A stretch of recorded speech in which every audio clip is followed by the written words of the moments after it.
ازيكم يا شباب عاملين ايه؟ اخباركم ايه؟ النهارده انا جاي اتكلم عن ماتش منتخب مصر ضد غينيا بيساو في الفترة المؤهلة لكأس العالم، وطبعا باين من وشي الأداء اللي كان عامله المنتخب في الماتش. النهارده المنتخب بدأ بتشكيلة هي الأقرب ل 4-2-3-1، بس هي جوه الملعب 4-3-3.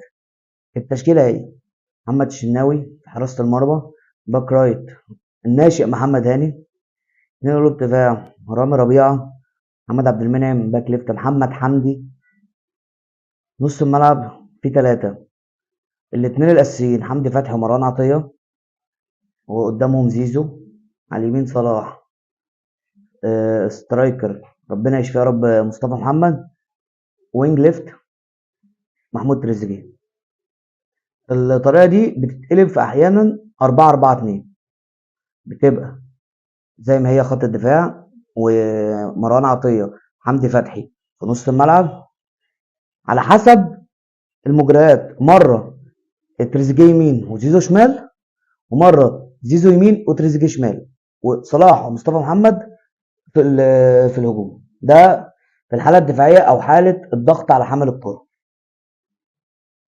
بدأ الماتش، الاداء كان وحش قوي، بس المنتخب ماسك نفسه، قادر اللي هو يظبط دفاعه، واقف حلو وبيضغط كويس. على الاقل الكره بتبقى معانا شكلنا نوعا ما مقبول، مش احسن حاجه، نوعا ما مقبول، لحد ما جت اللحظه الفارقه، وهي اصابه مصطفى محمد. ظبط مصطفى محمد الكوره اللي هو اتصاب فيها، هو الكوره في رجل الحارس بتاعهم، حارس بتاع غينيا بيساو، فهو راح يضغط عليه ياخد الكوره في نفس اللحظه اللي مصطفى مد فيها رجله. نفس اللحظه هو الحارس اللي مد فيها رجله وشاط الكوره فسمعت في رجله واتصاب ونزل، عمل نبيل اوفا. الماتش من بعديها وهو متنشن، جت غلطات دفاعيه في المنتخب بالجمله، بالجمله.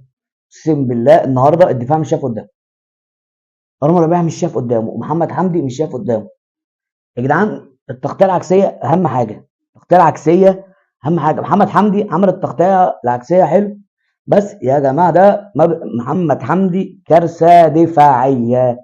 محمد حمدي بالبطوله اللي فاتت هو كارثه دفاعيه.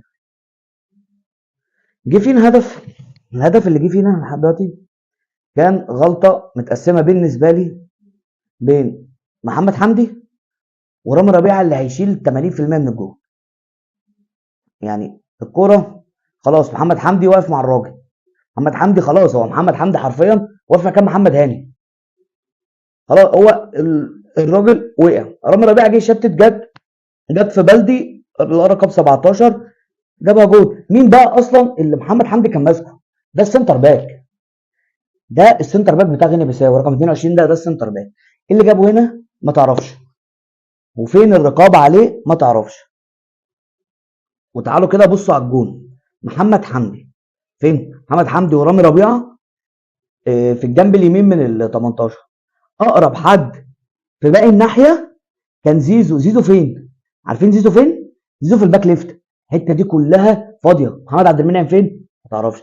مروان عطيه فين؟ ما تعرفش. حمدي فتحي فين؟ ما تعرفش. محمد هاني اللي المفروض لما لقى حمدي مكانه المفروض محمد حمدي يشفت، محمد هاني يشفت ويدخل يقرب شويه ويقفل المساحه، ده ما حصلش. احنا عندنا التغطيه وحشه جدا النهارده.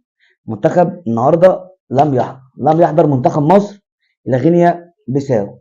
ده كان الشوط الاول، وان شاء الله الشوط الثاني يكون في خير، وان شاء الله نقدر نكسب وناخد بطاقه التاهل، عشان احنا لو كسبنا الماتش ده معانا 12 نقطه، ان شاء الله يبقى بقيه الماتشات نعرف نكسبها وناخد بطاقه التاهل. اشوفكم في الشوط الثاني. الشوط الثاني بدأ بخروج محمد هاني ونزول امام عاشور.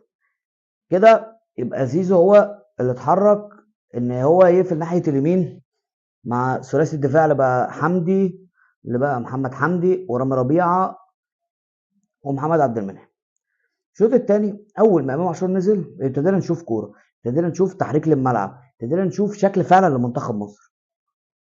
اه ما كانش احسن حاجه، بس برضه بقت الكرة نعرف ننقل الكرة. صلاح اتحرر، بقى في لعيب غير صلاح وتريزيجيه ممسوكين، اللي هو مين؟ امام عاشور. امام عاشور بدأ يحرر اللعيبه. مثلا كان في كوره امام عاشور عملها اول لما نزل، بصها لتريزيجيه، تريزيجيه اما بصها لامام عاشور، امام عاشور كان هيبصيها لاوفا، بس الفكره ان المدافع قفل عليه، فالمنتخب اتحرك كتير. التبديله دي فرقت مع المنتخب. وفي بقيه الماتش المنتخب عارف يمسك كوره، عارف يباصي كام باص، عارف يهدد غينيا بيساو، عارف يعمل هجمات على غينيا بيساو.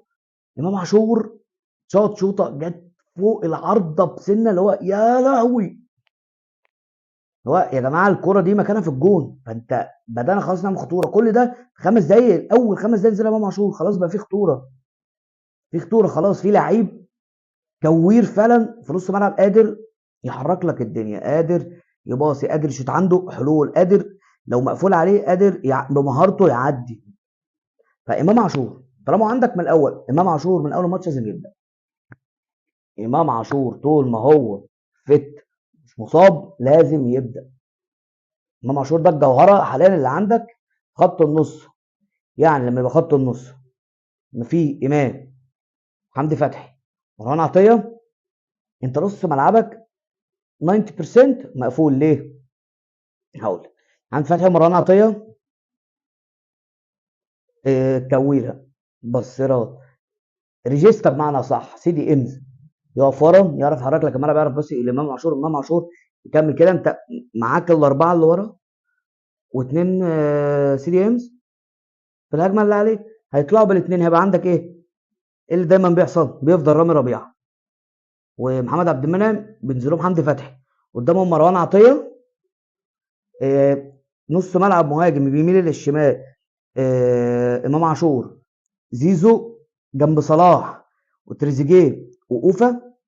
فانت كده عندك كام؟ تلعب 3-2-4 حرفيا، انت عندك كله قدام، فانت عرفت تضغط عليهم. احنا عملنا ضغط لمده 45 دقيقه يا جدعان، الفريق ما بطلش ضغط.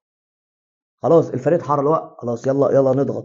انا متاكد ان حسام حسن بين الشوطين بهدل اللعيبه واحد واحد، بهدلهم، ده اقل كلمه تتقال. حسام حسن بهدل اللعيبه دي بين الشوطين في غرفه اللبس، عشان الدور اللي كانوا بيلعبوا في الشوط الاولاني مستحيل، مستحيل. بجد انا شايف الفرق اللي حصل الشوط الثاني هو مدرب صرف. انا مش من الناس، ما كنتش محبذ فكره حسام حسن انه يمسك المنتخب، بس في الماتش بتاع بوركينا فاسو، انا حسام حسن هو اللي مسك الماتش في الاول.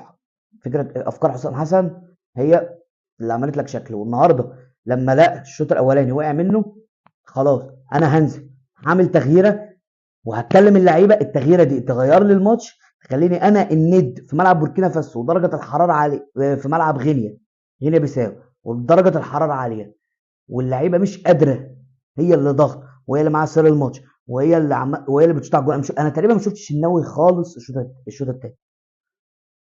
انا ما شفتش الشناوي الشوط الثاني غير يعني لقطه اتنين بالكتير، ما كانوش خطر. طبعا ده بس سبب ان لعيبه غينيا كل شويه بتقع. لعيب غينيا ما حدش عمل له حاجه، وقع خدوا 3 دقايق. ده تقريبا الشوط ده احنا لاعبين ربع ساعه مجمل، ال 45 دقيقه احنا لاعبين منها ربع ساعه. الباقي لعيبه غينيا يا واقعه يا بتتخانق مع لعيبه الاهلي، يا بتعطل وقت باي طريقه. يعني في كوره صلاح كان هيروح انفراده، فهو لمس الكوره بسن رجله كده، المدافع عدى من قدامه وقع، خد له دقيقه على الارض. واللي هو ماما فالدي ده وقع له 3 مرات قبل ما يطلع، كل مره مش اقل من دقيقتين واقع. فدي 6 دقايق، 6 دقايق على دقيقتين، فلا احنا ما لعبناش. يعتبر الشوط الثاني كوقت ال 45 دقيقه ما اتلعبتش، احنا لعبنا ربع ساعه، 7 دقايق وقت بدل ضايع. احنا تقريبا لاعبين 22 دقيقه في 52 دقيقه، بس ما علينا، وكانت ظروف ماتش. و... والكوره الجون اللي جه، صلاح عمل الفنت. اخيرا شفت صلاح بتاع ليفربول في الماتش. يا جماعه صلاح اول ما قطم القطمه بتاعته انا قلت خلاص الكره دي جول. اصل بص معروفه صلاح في المكان ده قطم كرة على شماله، هو اسرع من اي حد، هو اسرع من اي حد من عند غينيا، بس اسرع من اي حد ذهنيا وسرعه وشوطه. حتى على فكره الكره خدمت صلاح الكره بعد ما شاطها جت ديفليكشن في مدافع رقم 22 دخل الجول، بس كده كده هتدخل جول. يعني ده معناه ان ربنا بيكافئنا على المجهود اللي احنا عملناه الشوط الثاني. فاحنا فعلا احنا عملنا مجهود كويس جدا الشوط الثاني، انا مبسوط بالمجهود بتاع الشوط الثاني. بس اللي مضايقني طب ليه مش من الشوط الاول؟ بس قدر الله ما شاء فعل، الحمد لله.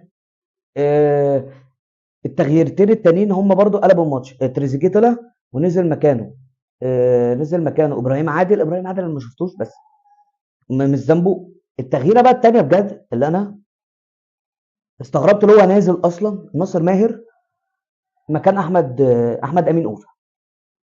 التغييره دي حرفيا هي اللي كانت هتجيب لي خلاص، كانت هتجيب لي 3 نقط، كانت هتجيب لي 3 نقط. الكوره اللي ناصر ماهر اتضرب فيها وفضل حمل على كورته، فضل يكتف وماسك في الكوره مش هيسيبها، وبصال صلاح شاطها خبطت.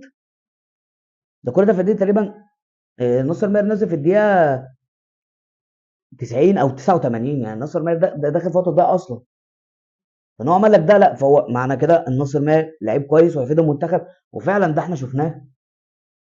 فعلا الكره الوحيده اللي جات له فضل يدريبل لحد ما بصال صلاح جوه ال 18، بس الحظ ما وفقناش، حظه ما وفقناش فعلا. الكره خبطت في الراجل وخلاص. بس فحسام حسن لسه بدري عليه. حسام حسن في بوادر، حسام حسن انا متفائل بيه. حسام حسن ممكن ما يكونش مدرب تاكتكس رائع، بس مدرب عارف يحط كل لعيب فين، على الاقل عارف يحط كل لعيب فين وعارف يتعامل مع لعيبه المنتخب. واللي يقول لك كده ان لما احمد امين اوفا نزل في الشوط الاول وبعد كده طلع ونزل نصر ماهر، احمد امين اوفا ما زعلش. اي حد اتبدل شوف هو طالع بيسلم على حسام حسن متضايق من النتيجه، مش متضايق من حسام حسن، لا طالع مسلم عليه وحسام حسن بيحضنه ويروح وعادي وبيسلم على زمايله وبيسلم على الطاقم الفني كله. فده معناه ان حسام حسن عامل حاله فعلا في المنتخب كويسه وانا مبسوط بيها، واتمنى انها تكمل. اتمنى ان احنا نصعد مع حسام حسن كاس عالم، اتمنى جدا. واتمنى مع حسام حسن ناخد بطوله افريقيا اللي لسه ما تحددتش ميعادها لحد دلوقتي، لسه ما تحددش ميعادها لحد دلوقتي. لو انا مش فاهم ازاي لسه ما تحددتش ميعادها لحد دلوقتي، بيقول لك ممكن تتنقل اصلا بعد 2025. فانا ما نعرفش الدنيا مخبيه لنا ايه. ما تعرفش حسام حسن ده ممكن يبقى زي حسن شحاته، الله اعلم. ممكن يبقى زي حسام البدري ما عملش اي حاجه. بس على الاقل حسن شحاته، على الاقل قصدي حسام حسن عنده بوادر، في افكار باينه، في حاجات باينه، في فايبس باينه، في حاجات كتير قوي باينه. احنا كنا المفروض نكسب الماتش ده. لعيبه غينيا بيساو كانت مستسلمه، لعيبه غينيا بيساو لعيبه فقيره فنيا، فقيره. كلمه فقيره فنيا دي اقل كلمه، اقل كلمه اتقال عليهم. بس قدر الله ما شاء فعل، ان شاء الله في بقيه الماتشات نكسب ونصعد كاس العالم كلنا في ظهر المنتخب، عشان حلمنا الوحيد اللي احنا نوصل كاس عالم. يعني ده ما اعتقد حلم كل الشباب وحلم كل الناس في مصر ان احنا نوصل كاس عالم تاني. وان شاء الله انا متفائل بحسام حسن، متفائل باللعيبه اللي هو بيختارها. ان شاء الله نوصل معاه لكاس عالم 2026 في امريكا. بس يا شباب لو عجبكم الفيديو اعملوا لايك وشير وسبسكرايب، ولو في اي حاجات محتاجه تتغير، اي تعديلات، اي حلقات عايزينها مني اكتبوا لي في الكومنتات. وبس كده، السلام عليكم.